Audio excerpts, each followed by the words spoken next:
Aquaman, issue 4, Jeremy Adams writing with John Timms on the art. I hate to feel like, there's a negative tone to the show. Not that the scores have been that low, but it's not been like, I've not been throwing out, 8s and 9s as much this week. Aquaman 5 is not going to be breaking that trend, I'll tell you that right now. Or 4, I should say. 4. Yeah. Yes.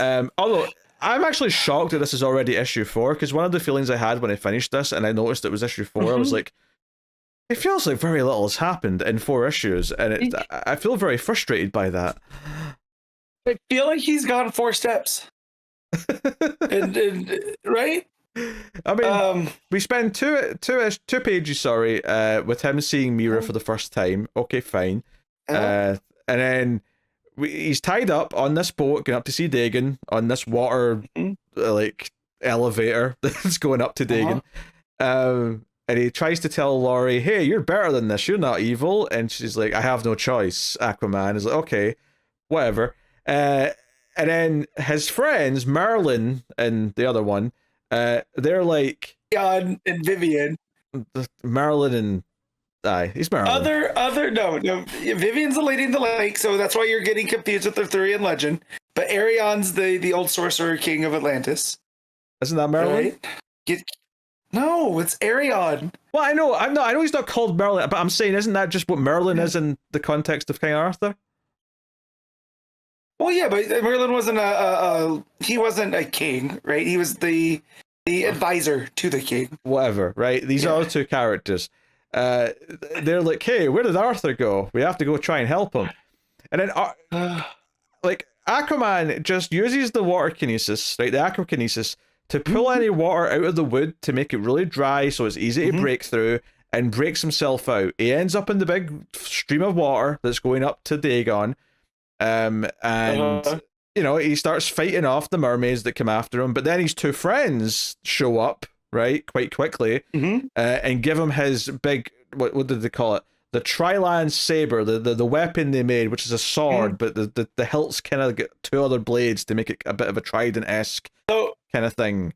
So I don't know how you are on social media and who you follow and what social media you're on anymore, but did you see Jeremy Adams? He built up a mock-up of this to send a video to Tim's to show him how it works. It was very entertaining.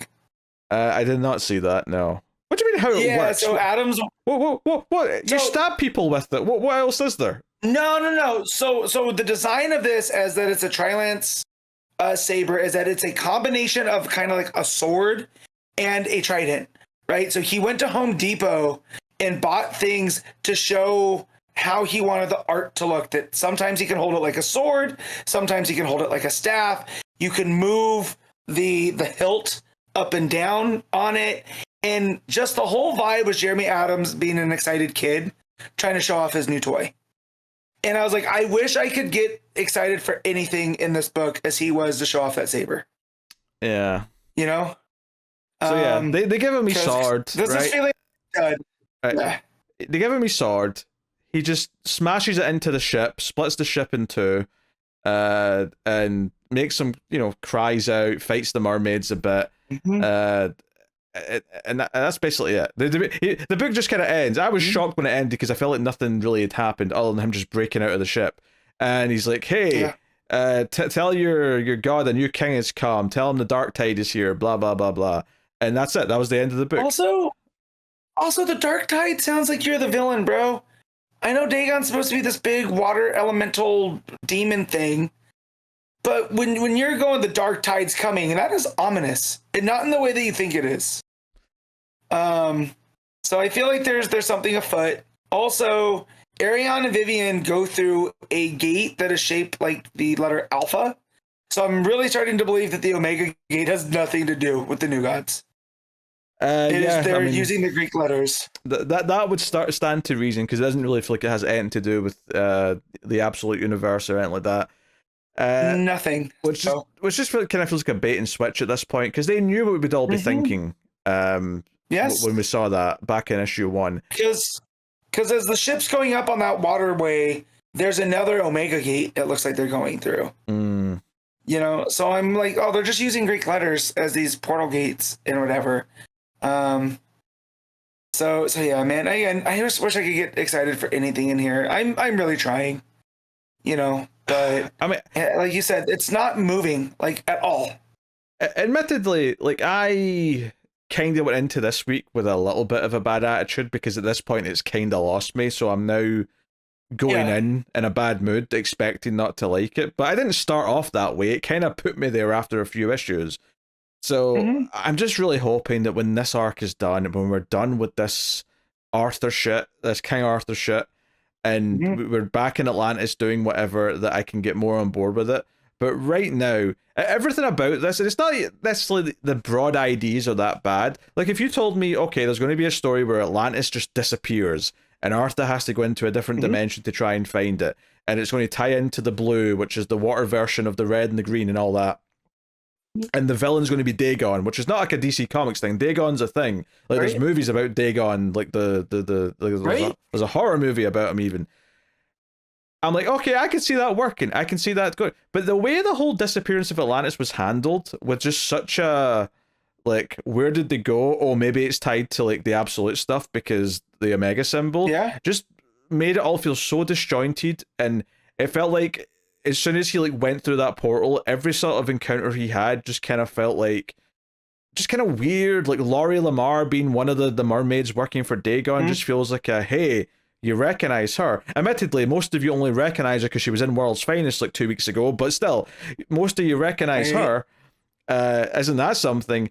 And it just kind of feels like at this point we still have no idea why Atlantis was taken, where it was taken to. I don't know. Everything just feels unfulfilling to me right now. And if I remember right, wasn't it because of that pearl that Aqualad had found? I think I think that's there for us to suspect. I don't think they confirmed it was, though. Okay. All right. Because I'm trying to just put everything that I remember into this. And again, that's why it's a shame that it just doesn't feel like it's moving. That there's not a lot of story here. But it's not. I mean, that's true. I mean, no, you're right. But it's not just that, though. So the entire mystery of where did Atlantis go has been so uncompelling. Because there's no seeds or anything about it that's like exciting. There's nothing like, because at least when we thought, oh, did they go to the Absolute Universe? Oh, that could actually be kind of wild. But what if there's no Absolute Aquaman because the regular Aquaman just goes there? What if regular Aquaman just is the Absolute Aquaman? Like there were so many possibilities where it might be doing something kind of crazy, and instead it's done just like the most uninteresting things constantly, like since issue 2 onwards. Yeah, remember when we looked forward to Aquaman books? I do. Back in the day. I do. Yeah. Those were a good time. I was looking forward to this one until I started reading it. Yeah. Yeah. It's just a shame. I mean, Tim's art's pretty solid. You know, it's this bright, it's colorful. Yeah. It's, you know, all the mermaid stuff looks fine, even though it annoys me. Right? But they look like scary mermaids as opposed to, the traditional friendly looking mermaids. Because they got like snake kind of tails instead of fish tails.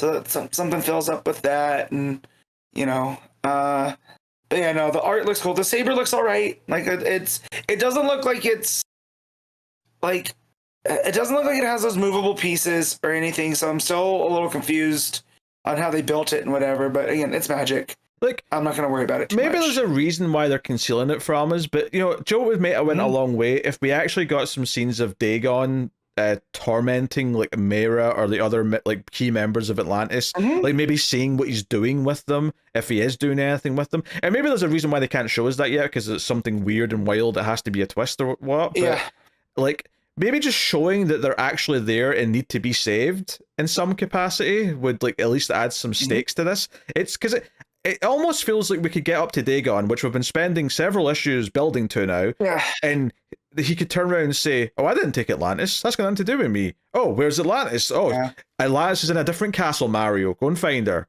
Yep. That's how thin this feels right now. Yeah, I'm feeling like Dagon's not the threat that we feel that it is. Yeah. I feel like it's setting us up that Arthur's being played. And I don't like that. I don't like sniffing that coming up. I mean, just the stuff with Laurie being like, I'm being forced to. Forced by who? Yes. Forced by what? Like, what is going on here? Yeah.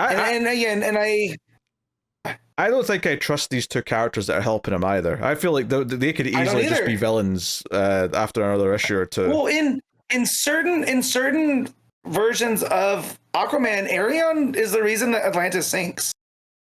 That Atlantis was up a part of the surface world, you know? So maybe he's trying to restore Atlantis himself. I don't know. But yeah, I do not trust them.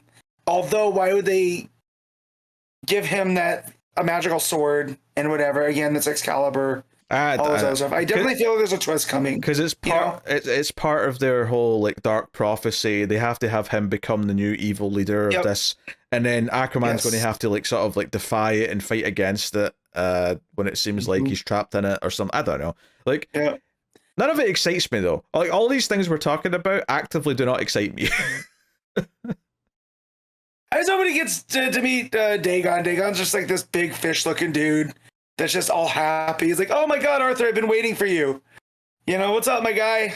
No, to be fair, I think we did see him briefly. I think we saw him briefly in one scene. Yeah, I think so. I don't think he was a big fish dude. Okay, well, either way. Also, this book had a kaiju at one point, right? That attacked the city at the beginning? Yeah, that was like sort of the like what Aquaman's up to before the story starts back in issue 1. That's right. Okay. Yeah, that was actually kind of fun. I said, yeah, I was like, okay, fish dude, maybe, I don't know. And I was trying to think about when we saw Dagon, and I was like, well, it wasn't the big kaiju. Oh yeah, we had a big kaiju. So yeah, man, this is just not adding up. The math is not mathing. Dear. All right, what are you giving Aquaman? 6.5. 5.5. That's all it's getting from me. It's I find it thoroughly mediocre right there. It's a shame because Adams is killing it on Green Lantern.